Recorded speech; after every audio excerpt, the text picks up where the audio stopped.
Bonjour Michel. Alors, la commission Saint-Pierre de Bailleul poursuit son analyse des enjeux reliés à la protection du territoire agricole, 40 ans plus tard.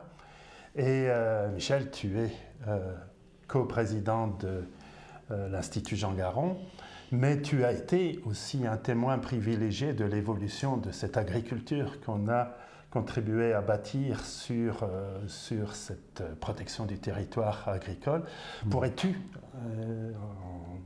nous rappeler un peu les grandes étapes de ta carrière de ce point de vue-là? Merci Guy, c'est un plaisir d'abord de se retrouver comme tous les deux co-présidents de l'Institut et à échanger justement sur les grands enjeux. Ça va faire partie pas mal de nos échanges là, qui vont venir.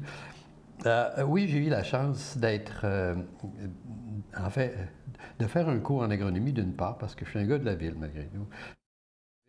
Dans les années 60, c'était la Révolution tranquille. Je commence par une anecdote.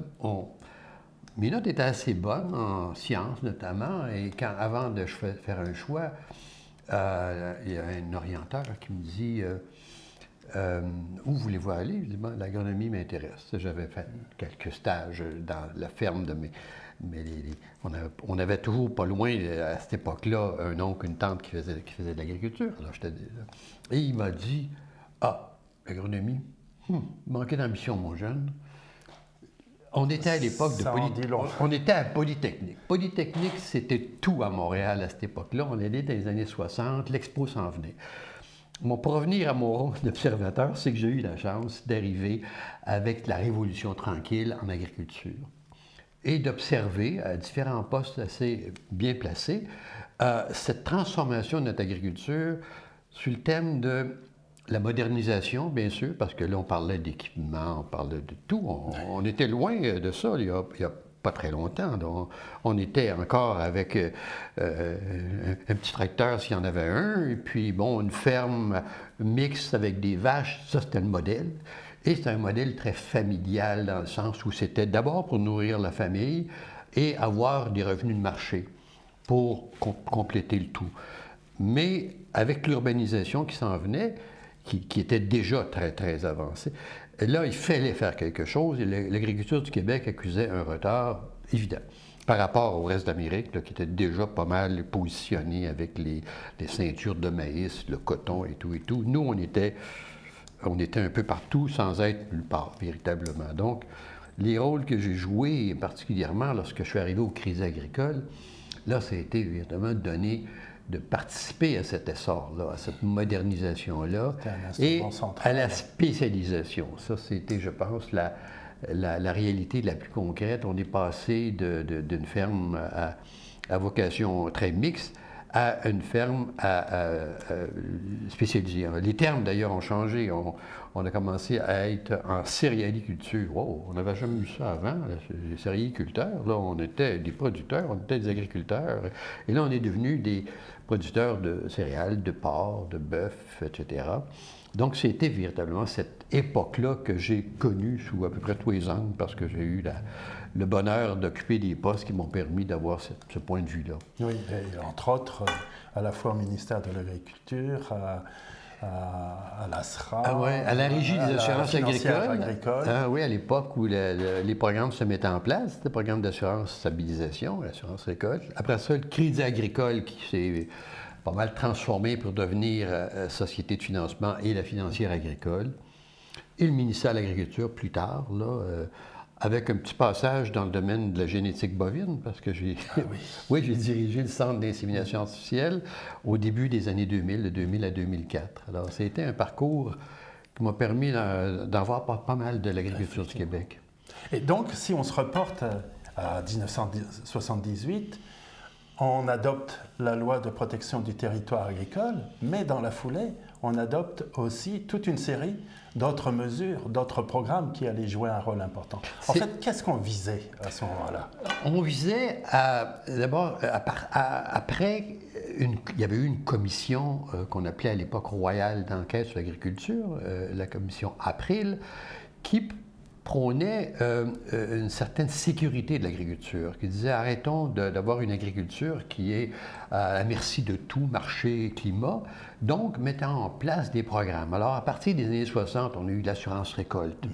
Bon, ça n'existait pas avant 1967, ça. Par la suite, c'était l'assurance stabilisation des revenus, et là, des programmes, un après l'autre, se sont mis en place. Et c'était des programmes qui étaient à la fois pour soutenir et donner une sécurité, je pense que c'est le mot-clé là, et c'était aussi pour développer des productions. On accusait du retard dans plusieurs domaines. Dans le domaine céréalier, on était dépendant de plus en plus des marchés extérieurs. Dans le domaine du porc, là aussi, il y avait une expertise, mais à développer, donc on soutenait ça. Le bœuf, on était pas mal dépendant, et on l'est resté de fait, mais c'était des programmes qui visaient à la fois à donner de la sécurité et à développer ces productions-là dans certaines régions qui avaient besoin. Mais, problème, si je peux toujours arriver au programme, c'est qu'on était toujours limité à des productions très précises.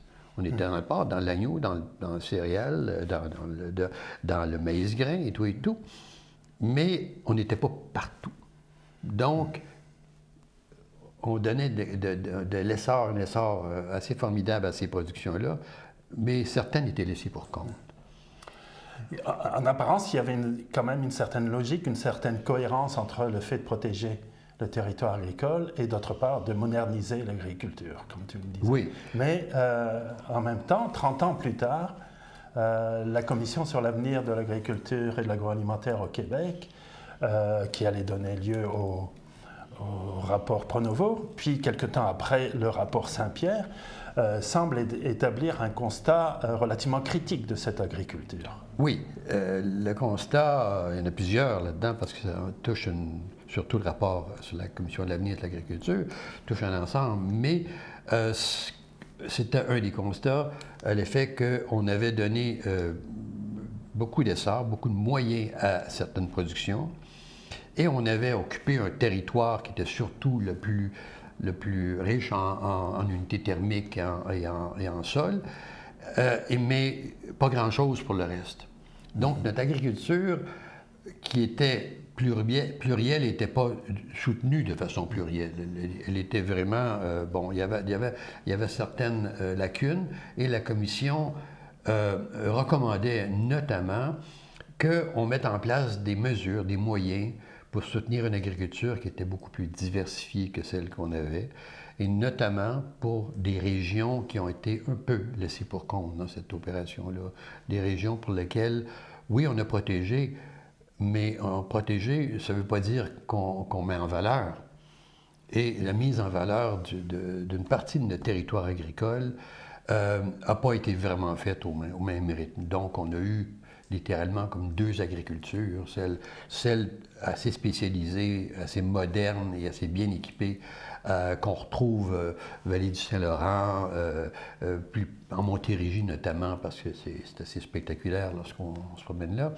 Mais dès qu'on s'en éloigne, là, on voit qu'il y a des rangs qui sont presque vidés. Alors, la Commission recommandait qu'on mette en place des mesures comme celle-là qui permettent de développer. Puis, il y avait aussi d'autres mentions qui étaient faites à l'évêque que les produits biologiques, à titre d'exemple, étaient en demande. Donc, les citoyens avaient des attentes qui étaient nouvelles, et puis on n'était pas là pour répondre à ces attentes-là.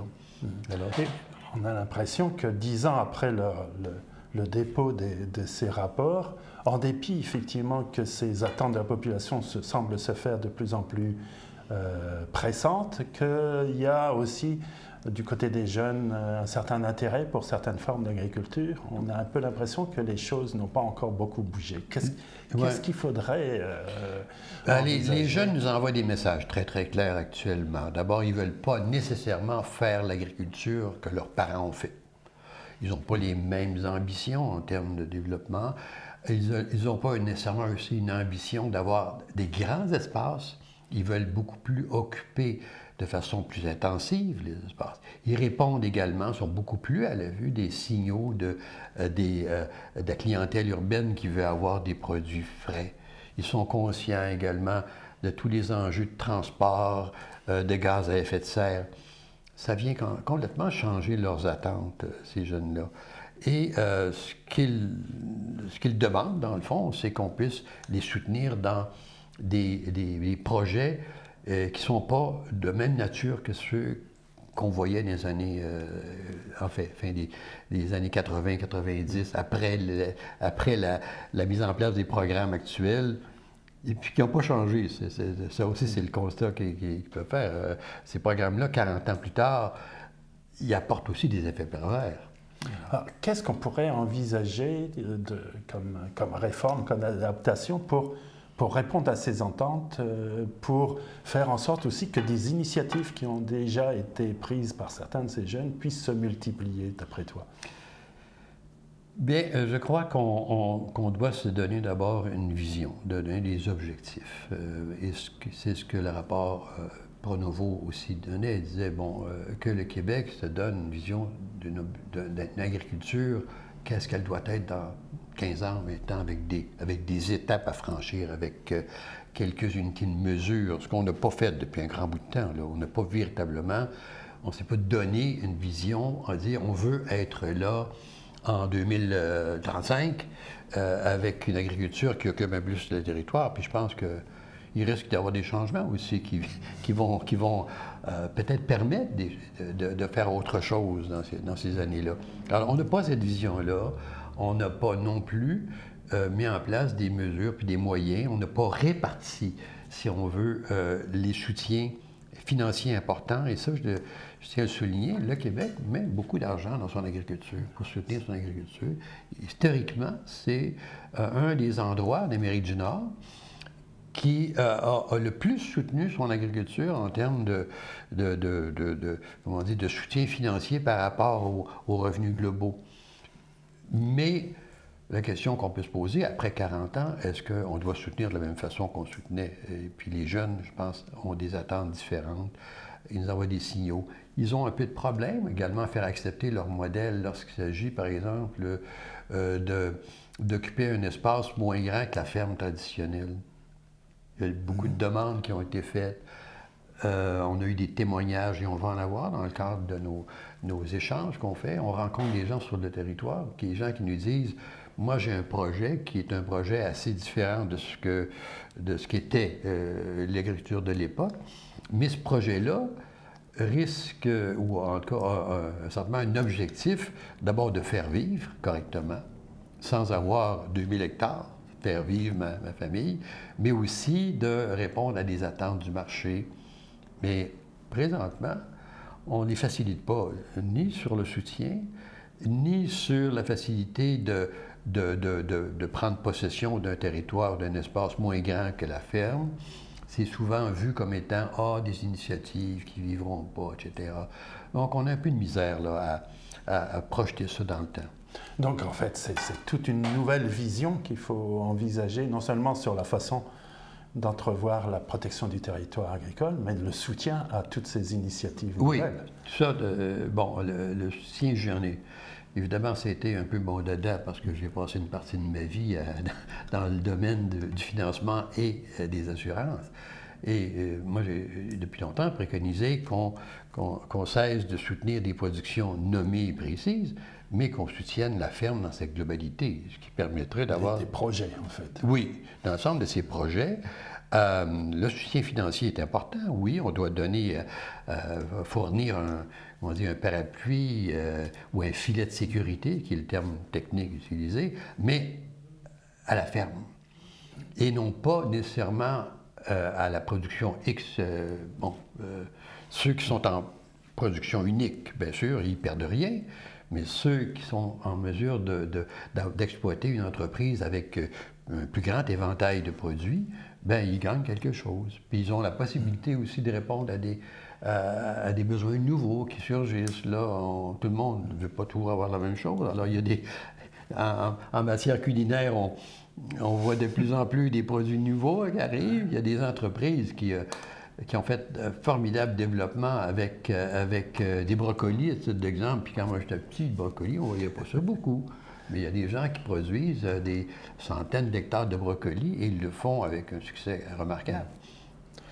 Voilà qui nous ouvre des perspectives, hein, et pas seulement du point de vue de l'exercice qu'on a entrepris de réflexion autour des enjeux de la protection du territoire agricole, mais on peut penser aussi que l'Institut Jean Garon pourra aussi relayer ses préoccupations et ses débats à l'avenir. Oui, en effet. Là, on passe beaucoup de temps sur les suites des 40 ans de protection du territoire agricole, mais les enjeux sont plus nombreux que ça, et puis on va s'y attaquer. Avec les moyens qu'on a, bien sûr, on va essayer de donner davantage de moyens, mais l'Institut Jean Garon, c'est le but qu'on poursuit. Le but, c'est de s'attaquer ou de réfléchir, en tout cas, avec des gens d'expérience sur les grands enjeux d'agriculture et d'agroalimentaire, et puis on va le faire. Merci. C'est un plaisir, Merci. Guy.